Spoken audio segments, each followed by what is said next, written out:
ବିଛଣାରେ ଶୋଇକି ଏହି ଗୋଟିଏ ମନ୍ତ୍ରକୁ 3 ଥର ପଢ଼ି ଦିଅନ୍ତୁ। ଗ୍ୟାରେଣ୍ଟି ଦେଉଛି ସେ ନାରୀ ରାତି ଦିନ ଘରକୁ ଡାକିବ, ଯାହା ଚାହିଁବେ ତାହା କରିବ। ଯଦି ଆପଣ କେଉଁ ଝିଅ ବା ବିବାହିତା ନାରୀକୁ ମନେ ମନେ ଭଲ ପାଉଛନ୍ତି, କିନ୍ତୁ ଯେତେ ଚେଷ୍ଟା କଲେ ମଧ୍ୟ ତାକୁ ପଟେଇ ପାରୁନାହାନ୍ତି, ତାକୁ ନିଜର ମନ କଥା କହିବାକୁ ଡରୁଛନ୍ତି, ଆଉ ଆପଣ ଚାହୁଁଛନ୍ତି କି ସେ ଝିଅ ବା ବିବାହିତା ନାରୀ ନିଜେ ଆସି ଆପଣଙ୍କୁ ଭଲ ପାଉଛି ବୋଲି କହୁ, ତେବେ ଆଜିର ଏହି ଭିଡ଼ିଓଟି ଆପଣଙ୍କର କାମରେ ଆସିବ। କାରଣ ଆଜିର ଏହି ଭିଡ଼ିଓଟିରେ ମୁଁ ଆପଣଙ୍କୁ ଶିଖେଇବି ସବୁଠାରୁ ମହାଶକ୍ତିଶାଳୀ ନାରୀ ମୋହିନୀ ବଶୀକରଣ ମନ୍ତ୍ର। ଏହି ମନ୍ତ୍ରକୁ ଯଦି ଆପଣ ରାତିରେ ଶୋଇବା ପୂର୍ବରୁ ନିଜ ବିଛଣାରେ ଶୋଇକି 3 ଥର ପଢ଼ିଦେବେ, ସେ ଝିଅ ହେଉ ବା ସୁନ୍ଦରୀ ପଡ଼ିଶା ଘର ଭାଉଜ ତୁମ ପାଖକୁ ଆସିବା ପାଇଁ ବାଧ୍ୟ ହେବ। ହାତ ଧରିକି ରୁମ୍କୁ ଡାକିବ, ଯାହା ଚାହିଁବେ ତାହା କରିବ। ନମସ୍କାର ଫ୍ରେଣ୍ଡସ୍, ଓଡ଼ିଆ ଫଣ୍ଡା ଚ୍ୟାନେଲକୁ ଆପଣମାନଙ୍କୁ ସ୍ୱାଗତ। ଆଜିର ଏହି ଭିଡ଼ିଓଟିରେ ମୁଁ ଆପଣଙ୍କୁ ଶିଖେଇବି ଆପଣ କିପରି ଝିଅ ପଟେଇ ପାରିବେ। ସୁନ୍ଦରୀ ପଡ଼ିଶା ଘର ଭାଉଜକୁ ଅତି ସହଜରେ ପଟେଇ ପାରିବେ। ତାଠାରୁ ନିଜର ମନ ମୁତାବକ କାମ ହାସଲ କରିପାରିବେ। ଏହି ବଶୀକରଣ ଏତେ ଶକ୍ତିଶାଳୀ କି ଯିଏ ବି ଏହି ବଶୀକରଣ କରିଛି ସଫଳ ହେଇଛି। ନିଜ ପସନ୍ଦର ସେ ଝିଅ ବା ନାରୀକୁ ପଟେଇ ପାରିଛି। ତେଣୁ ଆପଣ ବି ଗୋଟିଏ ଥର ଏହି ବଶୀକରଣ କରନ୍ତୁ, ତାପରେ ଦେଖିବେ ସେ ଝିଅ ପାଗଳି ପରି ଆପଣଙ୍କୁ ଭଲ ପାଇବ। ଯେଉଁ ବିବାହିତା ନାରୀକୁ ଆପଣ ଦିନରାତି ଭାବୁଛନ୍ତି, ସିଏ ନିଜେ ଫୋନ୍ କରିବ, ଘରକୁ ଡାକିବ, ଯାହା ଚାହିଁବେ ତାହା କରିବ। କୌଣସି ପ୍ରକାର ବାଧା ଦେବ ନାହିଁ। ଏହି ବଶୀକରଣ ସାହାଯ୍ୟରେ ଆପଣ ଶାଶୁ, ନଣନ୍ଦ, ଦିଅର, ଭାଉଜ କାହାକୁ ବି ପଟେଇ ପାରିବେ।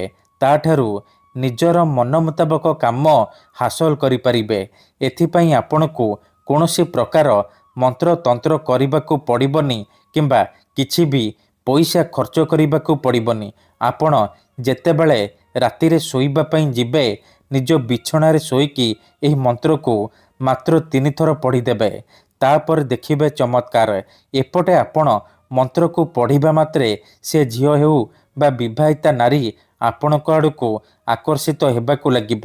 ଯେପର୍ଯ୍ୟନ୍ତ ଆପଣଙ୍କ ପାଖକୁ ଆସିନି, ଆପଣଙ୍କ ସହିତ ସମ୍ପର୍କ ରଖିନି, ସେ ଖାଲି ଛଟପଟ ହେବ। ତେବେ ଏହି ବଶୀକରଣ କରିବା ସବୁଠାରୁ ସହଜ। ଏହାକୁ କେହି ବି ଅତି ସହଜରେ କରିପାରିବେ। ତେଣୁ ମନରେ କୌଣସି ଖରାପ ଉଦ୍ଦେଶ୍ୟ କିମ୍ବା କୌଣସି ଖରାପ କାମ ପାଇଁ ଆପଣ ଏହି ବଶୀକରଣକୁ ପ୍ରୟୋଗ କରିବେନି। ଯଦି ଆପଣ ସତରେ ସେ ଝିଅ ବା ନାରୀକୁ ଭଲ ପାଉଛନ୍ତି, ତାକୁ ବିବାହ କରିବାକୁ ଚାହୁଁଛନ୍ତି, ତେବେ ଆପଣ ଏହି ବଶୀକରଣ କରିବେ। ଅନ୍ୟଥା ମନରେ କୌଣସି ଖରାପ ଉଦ୍ଦେଶ୍ୟ କିମ୍ବା କୌଣସି ଖରାପ କାମ ପାଇଁ ଆପଣ ଏହି ବଶୀକରଣକୁ ପ୍ରୟୋଗ କରିବେନି। କାହିଁକି ନା ମାତ୍ର ଥରେ, ଆଜ୍ଞା ହଁ, ମାତ୍ର ଥରେ ଯେଉଁ ଝିଅ ବା ବିବାହିତା ନାରୀ ଉପରେ ଆପଣ ଏହି ବଶୀକରଣ କରିଦେବେ, ଏହି ମନ୍ତ୍ରକୁ ପାଠ କରିଦେବେ, ସିଏ ସେହି ସମୟଠାରୁ ଆପଣଙ୍କ କଥା ଭାବିବ, ଆପଣଙ୍କ ଆଡ଼କୁ ଆକର୍ଷିତ ହେବାକୁ ଲାଗିବ। ଆପଣଙ୍କ ପ୍ରେମରେ ଏମିତି ଦିବାନୀ ହେଇଯିବ କି ଆପଣଙ୍କୁ ନ ଦେଖି ରହିପାରିବନି। ତେବେ ଏହି ବଶୀକରଣ ବିଧି ଆପଣ କେମିତି କରିବେ, କିପରି କରିବେ, ମୁଁ ଆପଣଙ୍କୁ ଶିଖେଇବି। ସମ୍ପୂର୍ଣ୍ଣ ପ୍ରୟୋଗ ବିଧି ଠିକ୍ ଭାବରେ ଶିଖେଇବି। ଜାଣିବା ପାଇଁ ଆପଣ ଭିଡ଼ିଓଟିକୁ ମୂଳରୁ ଶେଷ ପର୍ଯ୍ୟନ୍ତ ଧ୍ୟାନ ସହିତ ଦେଖନ୍ତୁ। ଠିକ୍ ଅଛି, ତେବେ ଯାଇକି ଆପଣ ସମ୍ପୂର୍ଣ୍ଣ ପ୍ରୟୋଗ ବିଧି ଜାଣିପାରିବେ। ଅଧାରୁ ଛାଡ଼ିକି ପଳେଇଲେ କିମ୍ବା କାଟି କାଟି ଦେଖିଲେ ଆପଣ କିଛି ବି ବୁଝିପାରିବେନି। ପରେ କମେଣ୍ଟ କରିବେ, ଗୁରୁଜୀ ଆପଣଙ୍କର ବଶୀକରଣ କାମ କରୁନି।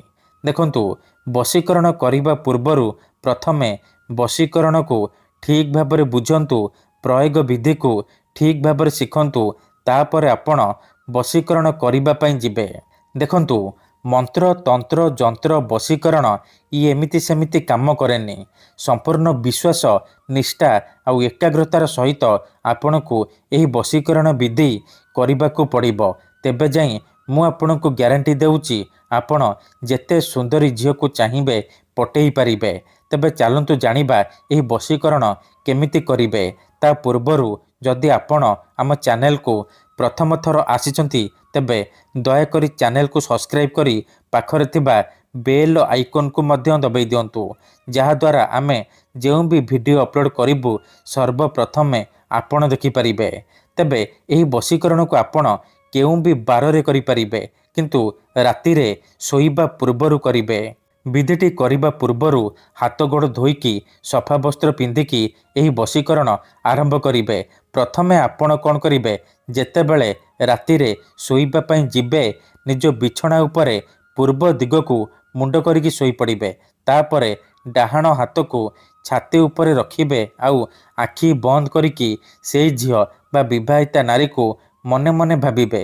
ତାର ମୁହଁକୁ ନିଜ ମନରେ ଭାବିବେ। ତାପରେ ଏହି ମନ୍ତ୍ରକୁ 3 ଥର ପଢ଼ିବେ। ଓମ୍ ନମଃ କାମାକ୍ଷା ଦେବୀ ଆମୁକଂ ମେ ବଶ୍ୟମ୍ କୁରୁ କୁରୁ ଫଟ୍ ସ୍ୱାହା। ଆମୁକଂ ଜାଗାରେ ଆପଣ ସେଇ ଝିଅ ବା ସ୍ତ୍ରୀର ନାମ କହିବେ ଯାହାକୁ ଆପଣ ପଟେଇବାକୁ ଚାହୁଁଛନ୍ତି। ମନ୍ତ୍ରକୁ ଆପଣ 3 ଥର ପଢ଼ି ସାରିବା ପରେ ଛାତି ଉପରୁ ହାତକୁ କାଢ଼ିବେ ଆଉ ଛାତିରେ ଗୋଟିଏ ଥର ଫୁଙ୍କିଦେବେ। ଏହିପରି ଆପଣ ଲଗାତାର 3 ଦିନ ପର୍ଯ୍ୟନ୍ତ ରାତିରେ ଶୋଇବା ପୂର୍ବରୁ ନିଜ ବିଛଣାରେ ଶୋଇକି କରିବେ। ମନେ ରଖନ୍ତୁ, ପ୍ରଥମ ଦିନରୁ ହିଁ ପ୍ରଭାବ ପଡ଼ିବା ଆରମ୍ଭ ହୋଇଯିବ। ସେ ଝିଅ ହେଉ ବା ବିବାହିତା ନାରୀ ଆପଣଙ୍କ ଆଡ଼କୁ ଆକର୍ଷିତ ହେବାକୁ ଲାଗିବ। ମନେ ରଖନ୍ତୁ, ଏହି ବିଧିକୁ ଆପଣ ଅଧାରୁ ଛାଡ଼ିବେନି। ଲଗାତାର 3 ଦିନ ପର୍ଯ୍ୟନ୍ତ ରାତିରେ ଶୋଇବା ପୂର୍ବରୁ ଏହିପରି କରିବେ। ତାପରେ ଦେଖିବେ ସେ ଝିଅ ବା ବିବାହିତା ନାରୀ ଆପଣଙ୍କ ପ୍ରେମରେ ଦିବାନୀ ହୋଇଯିବ। ଯାହା ଚାହିଁବେ ତାହା କରିବ। ଆପଣଙ୍କର ସବୁ ଇଚ୍ଛା ପୂରଣ କରିବ। ଧନ୍ୟବାଦ।